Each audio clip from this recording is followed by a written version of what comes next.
bem com vocês? Robinho Alegre Inocência, depoimento completinho aqui no canal. Deixa o seu joinha aí, tá? Comenta aí, compartilha, ajuda nós aqui no canal, dá aquela força, né, pra mídia alternativa aí, tá bom, pessoal? E deixa o comentário de vocês aí a respeito aí, o que vocês acham aí do depoimento do Robinho. Se ele é culpado, se ele é inocente, tá bom? Bora lá pro vídeo. Valeu! Pessoal, resolvi gravar esse vídeo com o intuito de mostrar a todos vocês as provas, as verdadeiras provas que mostram a minha inocência. E que você possa ver atentamente todas as provas que estão aqui, que mostram que eu fui condenado injustamente. Olha, ninguém sabe o que eu tenho passado, né? Nos últimos anos, você ter sido condenado injustamente, desde a primeira vez eu sempre tenho frisado que eu sou inocente e ninguém tem me dado ouvido.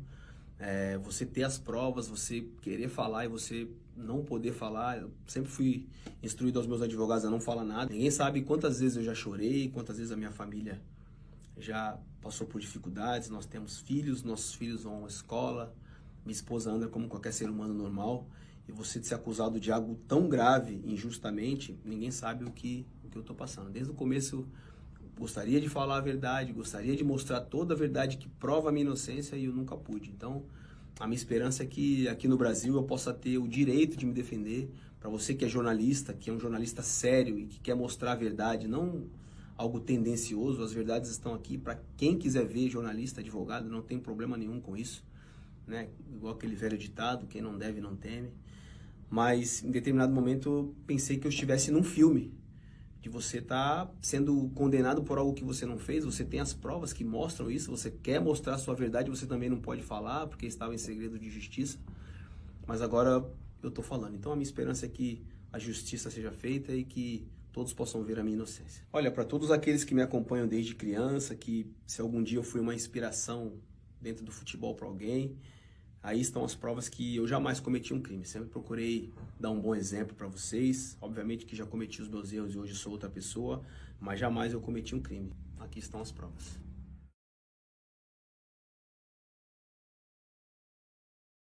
Era uma noite tranquila, como qualquer outra noite. Era um café, se o café se chamava, um local que na época era um local bem tranquilo, bem familiar. Tinha outras famílias, uma noite de pagode, como era um grupo de pagode que eu gostava, que há 10 anos atrás eu curtia. E nós resolvemos ir no pagode, né? Em determinado momento do pagode, a minha esposa decidiu ir para casa. Como eu ia treinar no outro dia, falei para ela que ia ficar poucos minutos a mais e depois eu já ia embora. Logo em seguida, né, eu desci para tocar. Sempre, quem me conhece há muito tempo sabe que antigamente eu gostava de música, de samba. Estava tocando o meu instrumento. E uma mulher se aproximou, normalmente, tivemos troca de olhares, né? Automaticamente eu deixei o meu instrumento e nós começamos a conversar. Antes da mulher que se aproximou, e eu só vi saber isso depois, nos autos do processo, está aqui no processo, não é a imagem minha, existiu uma troca de mensagem entre a mulher que nos acusa e um outro rapaz que estava combinando, né, de só se aproximar de mim assim que a minha esposa saísse do local. Então eu só vim saber depois, nos autos do processo, que já existia uma combinação para se aproximar de mim. Não foi eu que tomei a iniciativa de nada. Fomos para um lugar bem próximo dali, que é uma chapelaria. Na Europa tem muita chapelaria, devido ao frio, as pessoas costumam deixar os seus casacos ali, casaco, boné. Qualquer pessoa poderia entrar, sair, não tinha nenhuma porta. Eu não levei ninguém para nenhuma porta, não tranquei ninguém numa porta. Não foi eu que tomei a iniciativa. E era um local que qualquer pessoa poderia ter visto se tivesse acontecido algo diferente, algo estranho. Não aconteceu nada de diferente. Ficamos cerca de poucos minutos, algo consensual. E logo após, eu fui embora para minha casa. Era um local que tinha muitos seguranças. Era um local que era aberto. Olha, gente, eu fui acusado de ter tido um encontro com uma mulher enquanto ela estava inconsciente, que não é verdade. Ela estava dançando, ela estava conversando normalmente com todas as pessoas, nós temos imagens e fotos.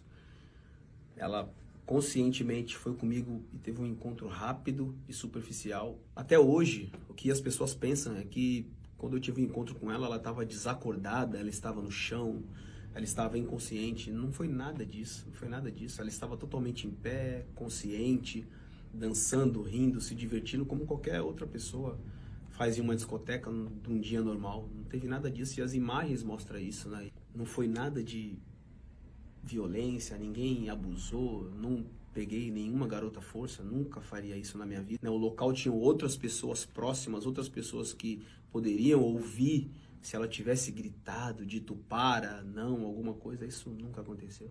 Como pode uma garota estar totalmente inconsciente? Como pode uma garota estar totalmente embriagada, como ela diz estar, e minutos antes ela estava mandando mensagem dizendo que só se aproximaria quando a minha esposa não estivesse no local. E minutos depois também ela manda uma mensagem totalmente tranquila para a amiga, perguntando onde a amiga está, você está aí, você pode vir me buscar. No depoimento que ela deu à polícia, ela disse que foi violentada por 6, né? Mas logo após, ela saiu com os mesmos e foi para uma outra discoteca e continuou se divertindo, dançando. Uma mulher que tem esse tipo de violência, ela se retrai, ela tem nojo das pessoas que fizeram isso, ela quer chamar a polícia. Não foi o que aconteceu, ela continuou a festa que eles estavam fazendo em outro local. E quando ela foi para outra discoteca com os outros que estavam ali, eu já estava na minha casa, eu não estava mais ali. Não foi fácil guardar todas essas provas, mas as provas estão aqui, a verdade está aqui, estão nos autos do processo, não foi eu que inventei, com perícia. Ela também fez um exame toxicológico, que aí vai muito além de quem está me assistindo o vídeo, eu ou você. É um exame que prova que tudo aquilo que ela ingeriu, ela não estava bêbada, ela lembra com riqueza de detalhes exatamente tudo. E eu não sei o porquê que a justiça italiana não aceitou as minhas provas. Tudo que foi falado, e depois do exame toxicológico que ela disse que bebeu, era impossível ela estar embriagada, era impossível ela estar totalmente inconsciente, ela sabia exatamente o que ela estava fazendo. E para provar que eu não tive nenhuma violência sexual com ela, e jamais eu abusaria, eu falei a verdade, eu estava lá com ela, foi um encontro rápido, mas nem o meu teste de DNA estava lá. Eu poderia ter mentido se eu fosse uma pessoa mentirosa, se eu estivesse querendo esconder alguma coisa, mas eu não menti, eu falei a verdade desde o começo. E o meu DNA nem apareceu lá. Eu fiz o teste de livre e espontânea vontade, fiz tudo aquilo que foi determinado, mesmo sem ter o meu DNA lá, eu ainda assim fui condenado.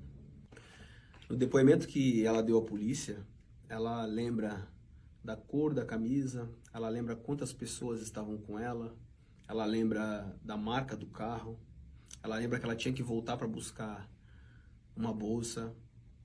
Uma pessoa que está inconsciente teria tantas lembranças com riquezas de detalhes? Será que não é muito estranho você lembrar de tanta coisa que aconteceu e ao mesmo tempo estar inconsciente? Ela deu 2 depoimentos à polícia, 2 depoimentos diferentes. No primeiro depoimento, ela lembra que estava todos os 6 ali, interagindo. No segundo depoimento, ela já lembra com mais riqueza de detalhes que eu tive uma intimidade com ela. Ou seja, 4 meses depois, ela lembrava mais. No primeiro depoimento, ela fala uma coisa, ela não lembra. No segundo, ela fala outra. Já mostra a incoerência na versão dos fatos dela. No primeiro depoimento em Bérgamo, ela lembra com riqueza de detalhes de todos os rapazes que estavam ali. Mas ela estava inconsciente. Difícil você lembrar estando inconsciente. No segundo depoimento, que foi em Milão, aí ela já lembra que tivemos uma intimidade entre eu e ela, que foram 2 meses a mais, ela disse que lembrava. Então, existe essa incoerência. Diante de tantas provas assim, contundentes, provas que são gritantes, que mostram a minha inocência, não tenho uma prova nem 2, eu tenho várias provas que mostram que não é verdade a acusação que me fizeram, isso só me leva a crer que esses mesmos que me condenaram são os mesmos que permitem com que aconteça inúmeras vezes história de racismo contra inúmeros estrangeiros fora do Brasil, né? Joguei na Europa durante quase 10 anos e só no Milan joguei 4 anos. Nesses 4 anos eu vi várias e várias vezes história de racismo. Já teve jogadores como Mario Balotelli, que era um jogador que se naturalizou italiano para jogar na Itália, e ainda assim ele sofria muito.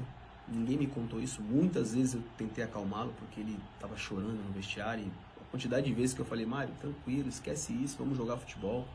Joguei com outro jogador chamado Prince Boateng, que em determinado momento ele tirou a camisa do Milan. Você pode ver aí nas imagens, ele tirou a camisa e pediu para não jogar mais, porque ele não estava suportando aquela situação de racismo.